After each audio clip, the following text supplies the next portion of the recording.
I was standing in my kitchen, putting away groceries, thinking about nothing in particular. The radio was on low. The floor was still cool from the morning. I remember bending slightly to pick up a tomato that had rolled away, and then my right leg simply gave out.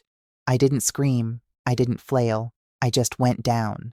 There was a sharp crack, deep and dull at the same time, like something snapping far inside me. The tiles felt colder than they ever had.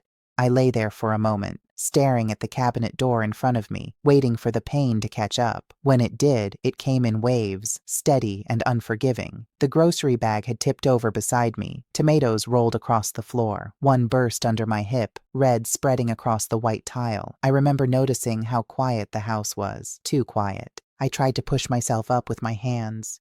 Nothing happened. My arms trembled and gave up. I let my head rest back on the floor and breathed through my nose, slow and controlled. I told myself to stay calm. Panic wouldn't help. My phone was in my pocket. I was still wearing my coat from the store. That small detail mattered more than anything in that moment. I pulled the phone out and unlocked it. My son's name was at the top of my contacts. David. My thumb hovered there longer than it needed to. We'd had a disagreement the week before, something small about my grandson's schooling. It hadn't been resolved, but that didn't seem important anymore. I pressed call. The phone rang and rang. I watched the seconds tick by. I focused on my breathing. Just as I thought it would go to voicemail, someone picked up. Mom? David sounded distracted, like he was walking or looking for something. I'm okay, I said first, but I think my leg is broken. I can't move. There was a pause.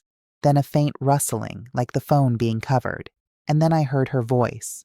Brenda's, clear, close.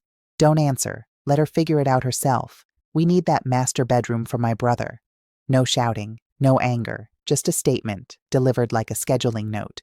The line went dead. I put the phone face down on the floor. I stared up at the ceiling. There was an old water stain above the light fixture, shaped like a crooked smile. I'd seen it 1,000 times before. That day, it looked different. I lay there quietly, letting that sentence settle. 68 years doesn't teach you everything, but it teaches you when something has ended. After a while, I spoke again. Hey Siri, I said. My voice sounded steady to my own ears. I'm here. Call 911. While I waited, I didn't cry. I didn't pray. I dragged myself, inch by inch, toward the living room. The carpet there was softer. Each movement sent pain through my leg, but I moved slowly, deliberately. When my back finally rested against the sofa, I stopped and waited. The paramedics arrived quickly. They were young, efficient, kind. They asked how I fell. I told them I slipped. They asked if anyone lived with me. I said no. As they lifted me onto the stretcher, my neighbor came in from the hall, bags in her hands, shock on her face. She asked if she should call my son. I shook my head. No, I said. The hospital has nurses. I'll manage. In the ambulance, I watched the doors close and felt the vehicle start to move. That was when the tears came, quietly, and just as quietly, I wiped them away. At the hospital, the diagnosis was simple and immediate. A fracture. Surgery required. The doctor asked if a family member could sign the consent forms. I can sign, I said. He hesitated. You'll need care afterward. I'll arrange it, I replied. I signed my name carefully, the pen pressing hard against the paper. Then I lay back and waited. After the surgery, the first thing I noticed was the light. It wasn't bright, just a thin strip from the hallway slipping under the door, enough to outline the edges of the room. The rest was quiet, machines humming, a soft shuffle of shoes from nurses passing by, and somewhere down the corridor, a call bell that no one answered right away. When the anesthesia wore off, the pain came in slow, heavy waves, not sharp like the fall. This was deeper. It sat in my hip and thigh like a weight. I kept my face still when the nurse checked my dressing. I answered her questions calmly. I didn't want to explain my family situation to a stranger, and I didn't want her pity. I asked one thing instead. Can you help me contact the caregiver agency the hospital works with? She nodded like it was the most normal request in the world. Within an hour, a woman named Maria came in. Middle-aged, practical shoes, hair pulled back. She spoke gently but directly, like someone who had seen every kind of mess a household can hold. Don't worry, ma'am, she said, rolling up her sleeves. I've taken care of seniors with fractures. Anything you need, you tell me. I nodded. I was tired in a way that had nothing to do with sleep. That night, I woke up to the same strip of hallway light. My mouth was dry. My phone was on the nightstand, screen down. I turned it over and saw one new message. Mom, my phone died earlier. Did you need something? It had been sent 2 hours earlier. I stared at it until my eyes stung. Then I let out a short laugh that surprised me. It wasn't joy. It wasn't anger. It was just my body releasing something it couldn't hold neatly anymore. I didn't reply. I put the phone back down. I put it face down again, like it belonged there. Then I waited until the medication pulled me under. In my dream, David was 8 years old with a fever so high he couldn't stand. I carried him on my back for nearly a mile because the bus was late and I couldn't afford a taxi. His arms were weak around my neck. He whispered, "When I grow up, I'll carry you too." I woke up with a wet pillow and stared at the ceiling until morning. The next day, sunlight poured through a gap in the curtains, landing on the blanket in a clean, warm rectangle. I watched dust floating in that light, slow and steady, like snow that didn't melt. The IV dripped, 1 drop, 2 drops. I kept counting because it gave my mind something to do. Then the door opened hard enough to hit the wall. "Mom!" David rushed in out of breath. Suit on, tie crooked, a thin sheen of sweat on his forehead. He was holding a plastic bag of fruit like it was proof of something. He set it down too fast, and an apple rolled out, spinning twice on the nightstand before settling near my hand. "I heard you fell," he said. "Why didn't you tell me sooner?" I turned my head slowly. Even that small movement tugged at my hip. "I did," I said. My voice was flat, not accusing, just factual. "You picked up." His eyes flickered away. He straightened his tie with both hands, like he needed something to fix. "I was in meetings late," he said quickly. "My phone really died. I saw your missed calls this morning." I didn't argue. I didn't repeat what I heard. I had learned over time that some lies aren't meant to be debated. They just sit there, like a pebble in your shoe. You keep walking anyway. The doctor came in while David was still standing there. He explained I'd be kept for observation for a week. He said I'd need help at home afterward. David finally looked down at my cast and swallowed. "Brenda and I talked," he said. "We can hire someone. Don't worry. We'll handle it." "I already hired someone," I said, and nodded toward Maria, who was quietly adjusting the curtain. David's shoulders dropped, just slightly. Relief, immediate, uncontrolled. "Oh," he said. "Good. That's good." He glanced at Maria and then back at me. "How much?" "200 a day," I replied. He made a small sound like he was trying to be helpful. "Don't worry about money." Money. That word landed wrong, not because I didn't have it, but because it was always what they reached for first, like the real fear was never my health, just the cost of caring. I took the warm water Maria handed me and drank slowly. Then I said, "David, I was thinking of calling Arthur Evans." He froze. "Who?" "My old classmate," I said. "He's an attorney. I wanted to ask him a few things about a will." "A will?" David's voice tightened.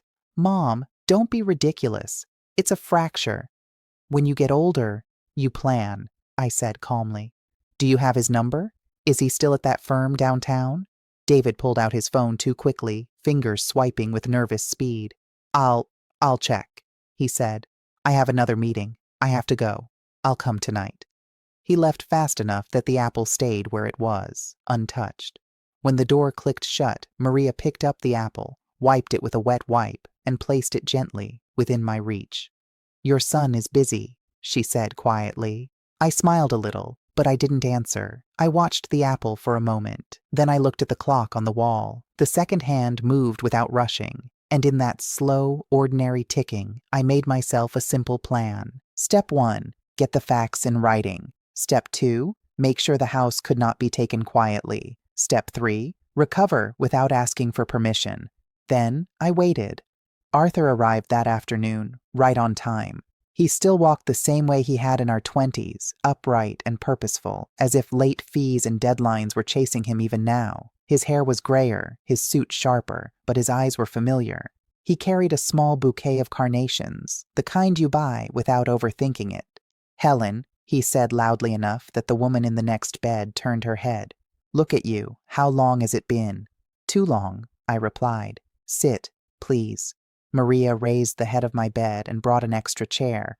Arthur settled into it, set his briefcase by his feet, and waited. He didn't rush me. He never had. Once Maria stepped out to fetch hot water, I lowered my voice. "My condo," I said. "If something happens to me, does David have the right to sell it?"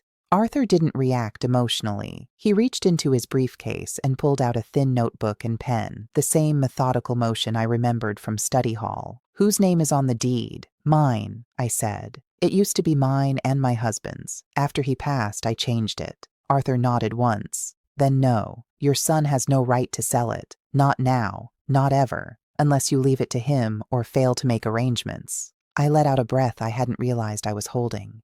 "And if I wanted to leave it to my grandson," I asked, "but not immediately?" "That's easy," he said. "A trust. He inherits at an age you decide. Until then, the property is managed under clear terms." Arthur paused and looked at me over his glasses. "Helen," he said gently, "something going on at home?" I looked past him, out the window. A sycamore tree stood across the street, its leaves shifting slowly in the breeze. Sunlight broke through in uneven patches. "Do you remember the floor manager at the mill?" I asked instead. "The one who used to bully the women?" Arthur smiled faintly. "I remember you reported him." "I don't tolerate bullies," I said. Arthur didn't press. He wrote a few notes, slid his card onto the tray beside my bed, and told me to call when I was ready. That evening, David came back with Brenda and Leo. Brenda stood near the foot of the bed, handkerchief near her face, as if hospitals carried a smell she didn't approve of. Leo stayed behind them, backpack still on, eyes fixed on his phone. "How are you feeling?" Brenda asked, already stepping back. "Stable," I said. David mentioned the will. Brenda's eyes flicked to him, sharp and fast. Leo didn't look up when I called his name. When I tried to pat his head, he leaned away, not rude, just practiced. They didn't stay long. After they left, a hospital social worker came by. She asked about discharge plans, family support. I told her my children were busy and I'd arranged care. She smiled. "Your son seems devoted." "Yes," I said, looking at the window again. "Very." That night, Maria helped me wash up. As she wrung out the cloth, she said quietly, "You're strong." I didn't answer right away. "I've seen many people," she went on. "Pain makes them angry. Or loud. You're neither." I stared at the ceiling. You learn what doesn't help. Before leaving, she asked if I wanted her to continue caring for me after discharge. She lived nearby. I agreed. We didn't discuss money. On the day I went home, Maria handled the paperwork. David sent a text saying he was tied up at work. Brenda didn't respond at all. The ride back was quiet. Too quiet. When Maria unlocked the door, the television was already on. The living room wasn't mine anymore. Clothes piled on the sofa, food containers everywhere, toys and papers scattered across the floor. My embroidered cushion lay face down, a dark shoe print stamped across it. I didn't say anything. I leaned on my cane and walked slowly toward the bedroom. The master bedroom door was open. My bed had unfamiliar sheets. Brenda's cosmetics covered the dresser. My photo albums were shoved into a lower shelf. The closet held David's suits, Brenda's dresses. Maria stopped behind me. "They took over your room." I didn't answer. I turned and went to the smaller room. My clothes were piled on the bed. Boxes half closed. No order. No care. "It's all right," I said quietly. "Help me set up the guest room." That afternoon, Maria cleaned while I sat by the window. The sun moved across the floor in a steady line. I watched it pass. I didn't interrupt it. In the early evening, Leo came home from school. He looked surprised to see me. "Grandma," he said. "You're back?" "Yes," I replied. "Did you eat?" He shrugged. I cooked dinner sitting down, simple food. When he complained it was bland, I nodded. When he left the table early, I cleared the dishes slowly. That night, I heard him on the phone. "Grandma's cooking is awful," he said. "Mom says when she dies, the condo will be ours anyway." A plate slipped from my hand and shattered. I didn't react right away. I just stood there, listening to the pieces settle. Then I reached for my phone, not to call anyone, just to turn the screen on, confirm the date, and remind myself exactly where I was. Then I waited. The next morning, I called Leo's homeroom teacher. I waited until the house was quiet. David and Brenda had already left. The television was still on, muted, flashing images no one was watching. I sat at the dining table with my cane hooked over the chair, my phone resting flat in front of me. "Mrs. Davis," I said when she answered. "This is Leo Miller's grandmother." There was a brief pause. Then her tone shifted, polite but careful. I asked how Leo was doing in school. Another pause, longer this time. "He's been struggling to focus," she said. "His homework quality has dropped, and last week there was a physical altercation." "A fight?" I asked. "Yes," she said. "It started after another student made a comment about respecting elders." I thanked her and ended the call. I didn't sit there thinking. I didn't replay the words. I wrote them down on a small notepad. Just the facts. Then I folded the paper once and set it beside my phone. When Maria arrived later that morning, I asked her to go to the grocery store. I gave her a short list: rice, eggs, chicken, seaweed, fruit. Nothing complicated. While she was gone, I moved slowly through the kitchen. I cleaned what I could reach. I washed the dishes that had been left in the sink. I didn't rush. I didn't scold anyone in my head. I just worked. I prepared a lunchbox for Leo. Rice shaped into small bears, fruit cut into simple shapes, chicken seasoned the way he liked it when he was younger. I packed it carefully and closed the lid. When Maria returned, she watched me for a moment. "Your leg," she said quietly. "I'm fine," I replied. "Could you take this to his school?" She nodded and left without another word. That afternoon, Leo came home differently. He lingered in the doorway. "Thanks for the lunch," he said. "Did you like it?" I asked. "My friends thought it was cool," he said, then disappeared into his room. From that day on, I packed his lunch every morning, sometimes simple, sometimes playful. Maria delivered it each time. Slowly, Leo began coming into the kitchen after school, not to talk, just to see what I was doing. A week later, he came into my room and stood there without speaking. "Can I ask you something?" he said. "Yes." "Why are you nice to me?" His eyes stayed on the floor. Even when my parents... I patted the bed beside me. He sat. I told him the truth. "Because you're my grandson." That night, he told me he'd heard his parents talking about sending me away to a nursing home. I didn't respond right away. I just stroked his hair until his breathing slowed. "Grandma has a plan," I said finally. The next morning, I called a real estate agency and scheduled an appraisal. I asked Maria to help me organize my documents: deed, bank statements, jewelry inventory, nothing dramatic, just preparation. That afternoon, Brenda's brother came by with his girlfriend. They walked through the apartment as if it were empty. They talked about knocking down walls, about light, about timing. I sat on the sofa and listened. That night, I heard David and Brenda arguing in the master bedroom. I didn't approach the door. I didn't listen closely. I went to my room, opened a notebook, and wrote 3 words. Enough is enough. The next day, I went to see Arthur. I used the excuse of a follow-up appointment and took a cab alone. Arthur had everything ready: a trust for Leo, clear terms, residency rights without ownership. I read every line before signing. My hand didn't shake. Afterward, I didn't go home right away. I stopped at the senior center in my neighborhood. I signed up for classes, 2 afternoons a week. No explanation needed. When I returned home that evening, David was waiting. He asked where I'd been. He asked how my leg was healing. I told him it was fine. Then I sat down, poured myself a glass of water, and waited for him to say what he'd come to say. He didn't, so I waited a little longer. David didn't speak that evening. He stood in the living room for a while, shifting his weight, checking his phone, clearing his throat like there was something lodged there that wouldn't come up. I didn't help him. I finished my water, rinsed the glass, and went to my room. Behind me, I heard the television volume go up. That was his way of filling silence. The appraisal happened 2 days later. I scheduled it for a weekday morning. David and Brenda were both at work. Maria stayed with me, mostly to open doors and make tea. The agent, a young man named Kevin, walked through the condo with a clipboard and a measuring tape.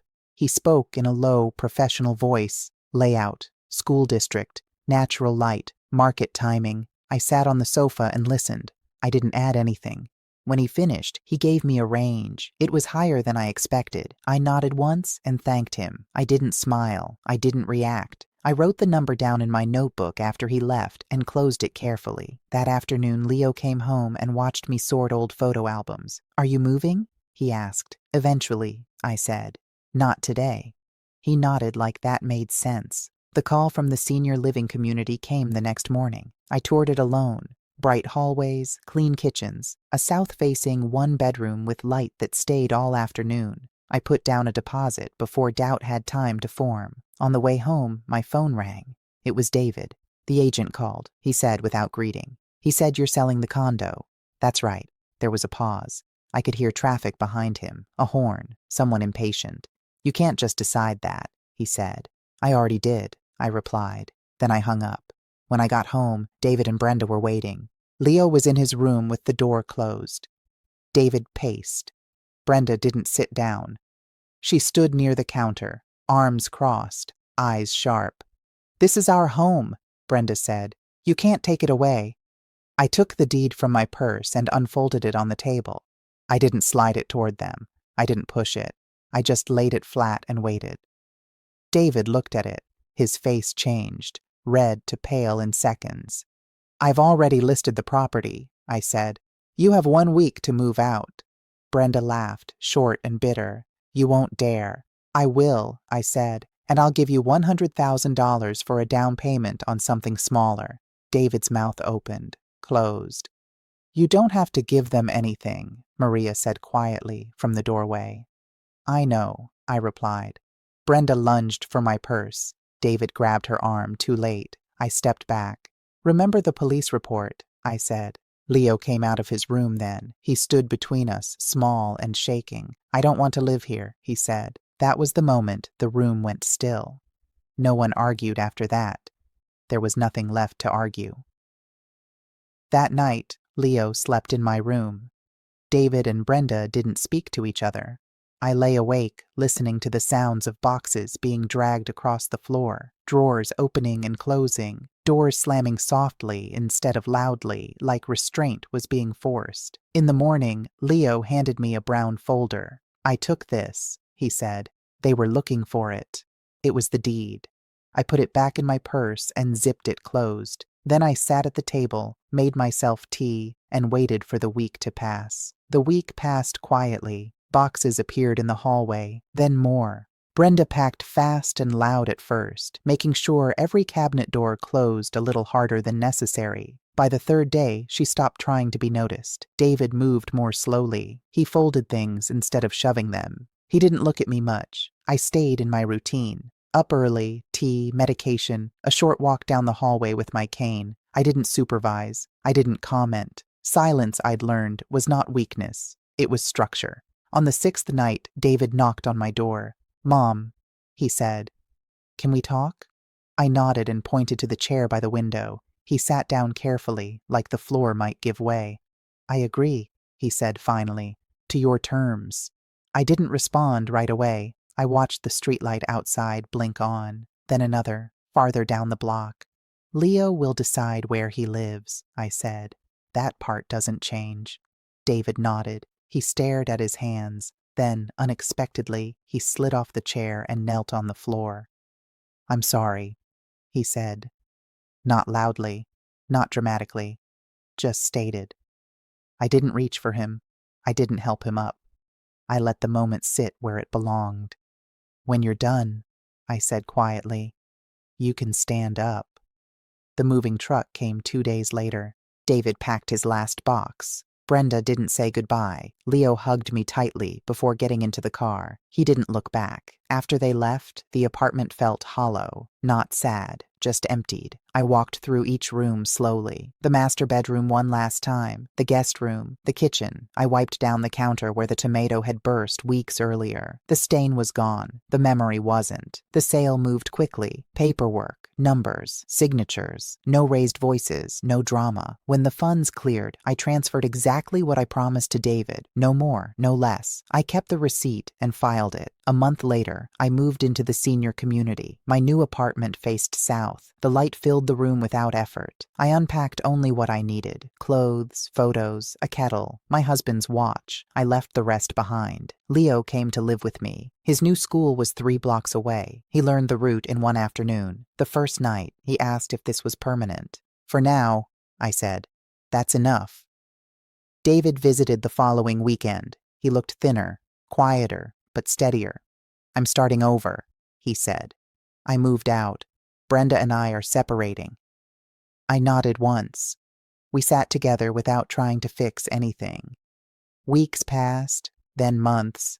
I settled into routines, morning walks, choir practice, tea at 4. The house stayed clean because only 2 people lived in it. Leo did his homework at the table. Sometimes we ate quietly. Sometimes we talked about nothing important. One afternoon, I stood at the sink washing cups when my phone buzzed. A message from a woman in the building next door, someone I barely knew. "Could I ask you something?" It read. "My son wants me to sign something I don't understand." I dried my hands slowly and set the towel down. "I can look at it," I typed back, "if you'd like." Then I turned the phone face down. That evening I made tea. Leo read on the sofa. The light faded naturally. No one raised their voice. No one needed permission. And for the first time in a long while, the quiet felt like it belonged to me. I'll continue calmly and in the same voice. The months after that settled into something steady, not exciting, not empty, just steady. Leo adjusted faster than I expected. He learned the schedule of the shuttle bus, memorized which afternoons I had choir practice, and figured out that if he finished his homework early, we could sit outside with hot chocolate before dinner. Sometimes we talked, sometimes we didn't. Neither felt uncomfortable. David came every weekend at first, then every other weekend. He never stayed long. He brought groceries instead of fruit. He fixed small things without being asked: a loose cabinet hinge, a flickering lamp. He didn't touch paperwork. He didn't ask about money. One afternoon, he stayed later than usual. We sat at the small dining table. The sunlight angled just right across the floor. "Mom," he said, staring into his mug, "I quit my job." I didn't react. I stirred my tea once and waited. "I'm taking a design course," he continued. "Interior design. I always wanted to. I just never said it out loud." "That's good," I said. He looked up, surprised. "That's it?" "That's it," I replied. "You're allowed to want things." He nodded slowly, like he was testing the idea. Life didn't suddenly become perfect. David struggled. His income dropped. Some weeks he looked exhausted, but something in him had shifted. He asked questions now about how to budget, about contracts, about leases. He listened when I answered. I never reminded him of the past. The past didn't need help staying where it was. In the spring, my leg healed fully. I stopped using the cane. I joined more classes: calligraphy, painting, a basic computer course where I learned how to organize old photos. I started writing things down at night, small memories at first: the mill, my husband, David as a child. One evening, Professor Miller, who lived 2 buildings over, sat with me and listened as I read a few pages out loud. "You should keep going," he said. "This matters." I shrugged. "It's just my life." He smiled. "Those are the ones worth saving." David's divorce finalized quietly. No shouting, no announcements. He didn't celebrate. He just moved forward. By summer, he had his first independent project, a small coffee shop. He was nervous. He asked if he could practice his presentation with me. I listened. I asked a few questions. I told him where he was unclear. He came back a week later, smiling for real this time. "I got it," he said. "They hired me." I nodded. "Good." That winter, Leo wrote an essay for school titled "The Person I Admire Most." He read it to me at the kitchen table, stumbling over a few words. He didn't talk about money, or houses, or arguments. He talked about calling an ambulance, about packing lunches, about keeping promises. I folded the paper carefully when he was done and put it in the drawer with my important documents. The next year passed more gently. David remarried. A quiet woman named Sarah. Kind, patient. She never treated me like a burden or a prize. She treated me like a person. That mattered. I stayed where I was. I visited them. They visited me. We had boundaries, clear ones, no assumptions. One evening, as I was watering plants on my balcony, my phone rang, a number I didn't recognize. Mrs. Miller? A woman asked hesitantly. My neighbor said you might know what to do. My daughter wants me to sign over my house. I listened. I didn't interrupt. When she finished, I said, "Come by tomorrow, bring the papers, we'll read them together." After the call, I watered the last plant and set the can down. Leo was at the table doing homework. The window was open. The air was calm. I sat down across from him. Nothing was dramatic. Nothing needed fixing. And that, I learned, was what peace actually felt like.